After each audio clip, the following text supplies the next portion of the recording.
All right. Long talk with the boys, May 7th. Let's get this started. We're going to go back in the day, as you can see by Derek Philo's wonderful Bro. presentation there. I think frozen again. It's frozen in time because he's back in 1985. That's why. Um, we're going to talk about some old school stuff here. Let's start with the first one. Gentlemen, make sure you say what school you went to. You can say what sport you're talking about, and then you can throw out for this first one who the best player to play with you in your career ever was. I'm gonna start with Derek Philo down there. D, who Um, you got? the best player I went to college. Is that okay? That's fine. That's Yeah. fine because When you're a I was college at, stud. That's why. no, not at all. When I was at Baldwin Wallace, my freshman year, there were six of us in our recruiting class. Again, it's Division III, so you know how that is. I came in with another point guard. They had me play point guard in college. And the other point guard I played with, his name was Jason Sheft. This dude was from Menor, and he was an All-American our freshman year. So that was my writing on the wall. That was pretty much the end of my basketball career. But he was just one of these dudes that just, without you guys knowing him, he had it all as a point guard. And actually, I learned a ton from him. And he was one of them guys that just makes you better. So no, you guys don't know him, but Jason Sheff was the best player I ever played with. Mace, how about you, man? At Minerva, sophomore year. Actually, I have two sophomore year coming in playing football. Jeff Fankhauser. It was during the Minerva run of great football, and we won 37 straight games. And Jeff Fankhauser was a running back, defensive back, recruited to play football at Louisville. Didn't end up going, but he was just one of those kids that was just all around tough kid. Just big, fast, strong, but just one of my favorites. And then I did have a chance to play with Chad Nigro in basketball. He just did things, being from Minerva, he just did things that we hadn't seen in a while. I mean, a pure, sweet jump shot, but could still go up and dunk the ball. And I don't know how many points he averaged, but it was a bunch starting his sophomore year. So those two would be the two that I was lucky enough to play with. Danny, how about you? Craig Leeser? My Craig Leeser. Craig Leeser was like 1A. No, in baseball, my senior year, we had a kid move in from Kentucky who ended up being our pitcher. His name was Dan Garrig. We called him Lou, obviously. Pretty much my entire senior year in the regular season, he gave up one earned run. It wasn't me. D says it wasn't him. That was the next to catching my brother. It was the most fun I've ever had catching because it didn't matter where I put my glove, the kid hit it. Do you remember hitting against him? Oh yeah, or trying to. I mean, he was just, and it was funny because we were going to be good anyway, and he made us have the ability to possibly win the state. Like that's how good he was as a number one. So he definitely moved him. In Dan. No, yeah, it was. Yeah, his dad was a pastor. Oh, okay. Yeah, yeah, his dad. He was. They lived right outside of Frankfort, Kentucky. Mm-hmm. And they moved to Tusky Valley. Moved to Bolivar. They did actually. Yeah, this isn't like the recruiting like it is now. No, his mom had family in Canton or something, and because he ended up there was a church in Bolivar that his dad ended up taking over. So yeah, that's cool, man. All right. It was very cool. All right. How about you? Best player to play with me, even college included, I'd still say it was Rob Johnson. Rob Johnson's the best player I played with. He was all Ohio. He was pretty much unstoppable. And the coolest part about Rob that I always say is our junior year, he was the starting point guard and he averaged about 8-9 points a game. Took a couple of shots at the most, but was still, one of our better players. And he deferred to our seniors. And then our senior year, he was just unbelievable. 30 a game and was phenomenal. But he's the best player I ever played with. I mean, I just think he just had that ability. He had that quality. So that was my best one. All We'll go the opposite way. So I'm gonna start with Dan on this one. And Dan, I want you to give me the best player you played against. And I know you got a lot on that list, but give me like top 1 or 2 guys you ever played against. All right. Well, Derek D5 was he's like a 1A for this, but so I went both basketball and baseball. Basketball, Nate Schindewolf out of Manchester, and he was just, he dunked on you, didn't he? Oh, in when I was in 7th grade, like literally dunked on me in 7th grade. And then the best player I ever guarded by far was Kevin Billy. He was just ridiculous, like a water bug. Baseball wise, my favorite player I ever watched or I ever played against, hold on, Blake, was Shannon Swano. He was a senior my freshman year. I never thought a ball could sound differently off of an aluminum bat, but it did with him. Like he hit a ball at Tuskegee that literally took like 3 hops and hit the house. Mason, I think you played there. I know D, you played there. That literally hit the house on top of the hill. Like it was just, yeah, he could do things with a baseball bat that nobody else. And he would throw people out. He was a catcher, like Benito Santiago, like where he'd just throw from his knees and he would throw a seed. I think he went to Kent and actually played. So those are my 3. Mace, who you got? I'm going to start with football. My senior year, we played against West Branch, who went to the state championship game. They had a lineman. His name was Matt Risen, who was about 6'5", about 310. He was a great athlete. I knew him going into the game and kind of became friends with him afterwards. He ended up going to Toledo and starting for 3 years. He was just a handful, playing outside linebacker. When he would come around, it was almost impossible to get around him because he was a better athlete than I was and weighed 100 pounds more. So he was tough. My other one in baseball, my sophomore year, my very first varsity game, we played at Carrollton, and I got to get in the batter's box against a kid named Chris Shaw, who was drafted in the 10th round by the Mariners that year. I think he threw me a total of about 9 pitches and 3 at bats. And he could throw in the 90s, and he was just amazing. He did hit a home run that game that hit Carrollton's school across the street. So he was just in a different league than definitely me and pretty much everyone else on our team. D, what you got, man? Man, I played against some good people. I really did. I could have went with a blank. I played against Wallace, from Minerva, my freshman year. I'm our starting catcher, and I can't remember how much older he was. What year he graduated? With? I think he was 95 or 96. I was gonna say Wallace was my year. He graduated in 95. Yeah. So my freshman year, I remember the first time I ever batted against him. It was our first game of the season. We played Minerva, and it's snowing. And all we're hearing about in our area is about how much of a stud Wallace is. And I remember I'm up there like I'm scared half to death. I didn't even get the ball on the bat on the ball at all. But best player I ever played against by far was James Harrison. I mean, unbelievable. Obviously, I don't need to go into what he did after high school, but I don't know if I've ever showed you guys, but did I ever show you the stat line from the game where he knocked me out? No. Okay. So listen to this. I'll have to show you guys the article sometime. So he was 6'2", 210 pounds as a senior. Now, he got the hit on me was at the very beginning of the 4th quarter. So he got thrown out of the game. So basically, this is in 3 quarters. He had 246 yards rushing, 3 touchdowns.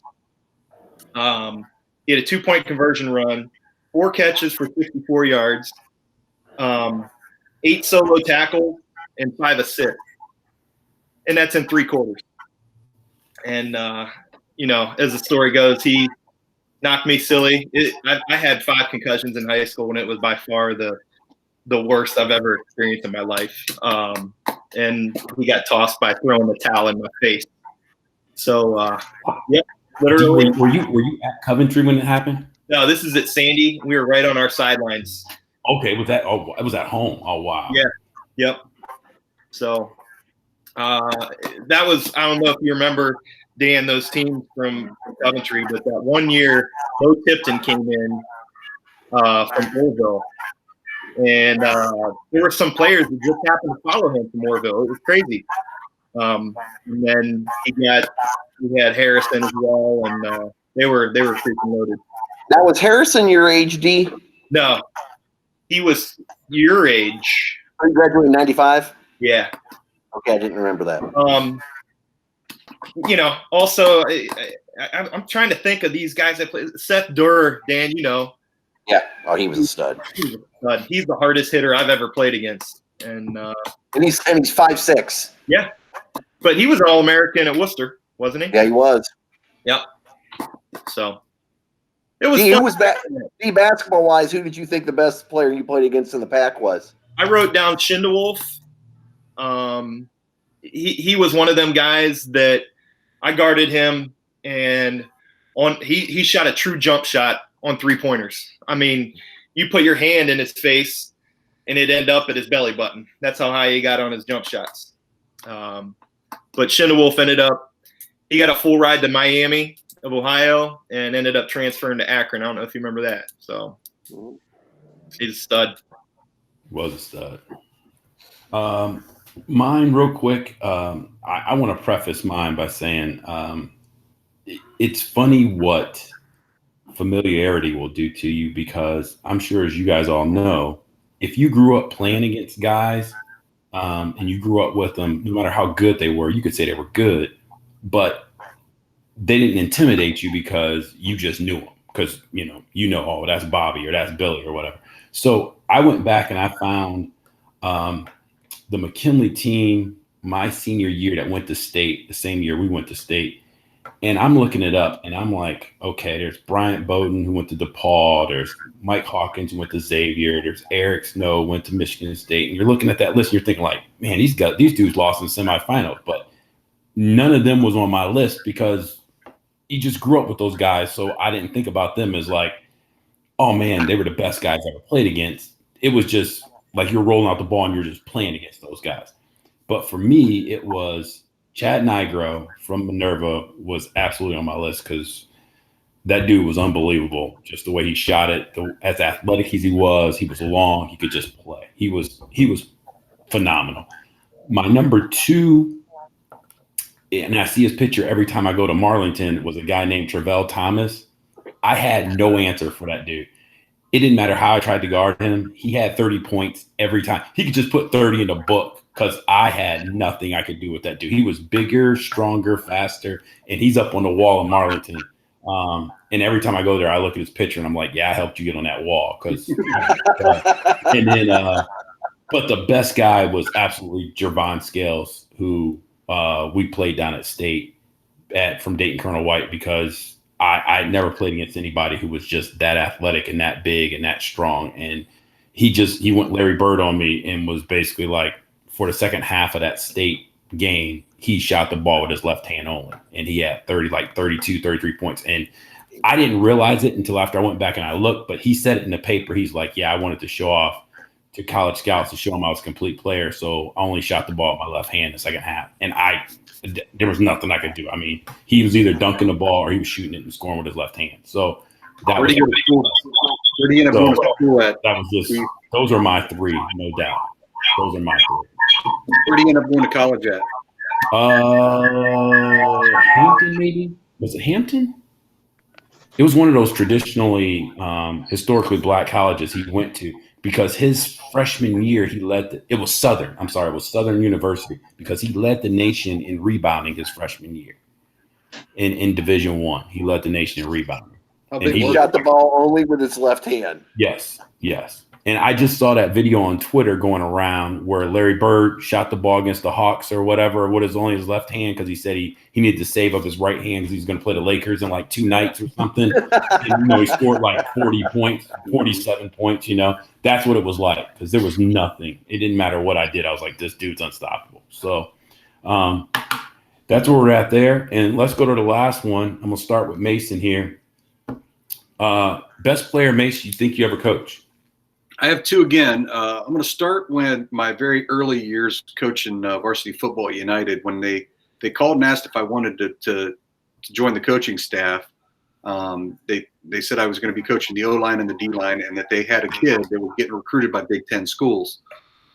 And, I just, in my mind, I'm thinking, oh, okay, whatever. And then I got to that team meeting, the very first one, and I saw this kid sitting in the corner. His name was Chad Stouffer. First day of practice, we had to measure and weigh everybody, and with nothing but a pair of shorts on, he measured at 6'5" and 3/4 and 298 pounds, and he had like zero body fat. He was just farm strong, and he was really frustrating actually to coach because you knew what kind of talent he had. His hands were the size of, they were giant hands, and he would just get bored and until you had to motivate him and light a fire, and then he would just take over a game. He ended up going to Penn State. I had an opportunity to talk to Joe Paterno on the phone when he would call, and he was amazing. But to be honest with you, most recently, this is going to sound silly, but I go back to my 8th grade coaching days. I've never had anybody like DJ Wilson on a football field. It really was as easy as, and I know it's middle school football, but it was as easy as, we need a touchdown. Let's throw a quick bubble to DJ, because he could make 4 people miss and then no one could catch him. He was just a different type of athlete than I'd ever been around, and that was as an 8th grader. Danny, who you got? I don't really have anybody because, other than coaching like youth baseball and, middle school football, I didn't have anybody that in my mind like really stood out. So I'm going to pass on this one. All right. Derek, how about you? I have 2. Justin Gill, obviously you guys know Justin, stud pitcher from the time I met him. His mental approach to baseball, it was like the first time in my coaching career with baseball that I had seen someone on the mound like that just approach the game the way that he did, and he could bring it, and he had junk, and it was just fun to watch him throw. And then with the same team, you guys probably remember we had some really good teams there for a few years. Devon Torrance was on that team as well, and I'll never forget his sophomore year was his breakout year, and we were playing over at Marlington. I don't know if you guys can picture that field, but behind the left field fence, there's a road, and then there's a house across the street. He hit the first pitch of the game. He's our leadoff hitter. He hit the first pitch of the game into the roof of that house. I'll never forget. And we were I'll never forget looking at the other coaches, and I can't repeat exactly what we said, but we were just like, holy crap, did that just happen? It was fun to watch him play. He ended up having like 9 homers his sophomore year, and then some people got used to, how to pitch him and things like that. But then also in football, Devon and his brother DeVoe, we could sit here and talk about who was better. I have talked with you guys about that, but they were fun to coach as well. So. It's funny because my first one was Justin Gill, but it was Justin Gill for basketball when I had him, even as just an 8th grader, just because he just got after it. And it was like he was a kid who, you count on, and he just went out there and battled. And he was just like, plus, he was a stud because he was the one few guys I can say I coached who, ends up going to Kent State. And, even though it's in baseball, he's a D1 kid. So D1 athlete, you just don't get to coach a lot of those guys. But after that, I have to go all the way back to my very first year, and I didn't really coach him a lot. I just coached football, and I was like the DB coach or whatever, just helping out. But it's Ronnie Berkwin and Jeremy Richards. That first year I came back home, they were on the 8th grade team that I got to coach, and it was just, you could see it even as like 8th graders. They were just studs. They just went out and they won games, and they were just winners. And I had never coached kids who have been more winners in my 20-some years of coaching. Those 2 kids are just winners. It was like, it didn't matter what we did, didn't matter what drill. They always wanted to win, and they just pushed themselves. So those are my guys right there. like I said, I know tomorrow, gentlemen, if you guys got time tomorrow, maybe if they release that NFL schedule tonight, we can come back and give our quick predictions of what we think is going to happen. And I know Mason's a season ticket holder, so I know he's holding his breath. He can't wait to see when he's going to celebrate up there. And hopefully he'll get to go to some games this year. I'm watching Colin Coward right now. That dude loves the NFL schedule, man. Well, that's your own problem. That's like a drinking problem. You need to take care of that on your own. What do you mean? Yeah, I got too much to say on that one. I'm gonna leave it alone. Hey, What? You enjoy golfing. You enjoy cutting the grass and DeFi. I don't know, man. Go out and do some calisthenics or something. I don't know, man. But you go make it happen. Maybe some deep knee bends. Awesome. Some All right, deep fellas. knee bends. What's up? Some knee bends. Some deep knee bends. Him and Richard Simmons gonna go work it out. Yeah. I'm actually going for a run, guys. Yeah. I don't believe you. I swear to God. I don't believe you. Yeah. Oh gosh. Throwback Thursday. What time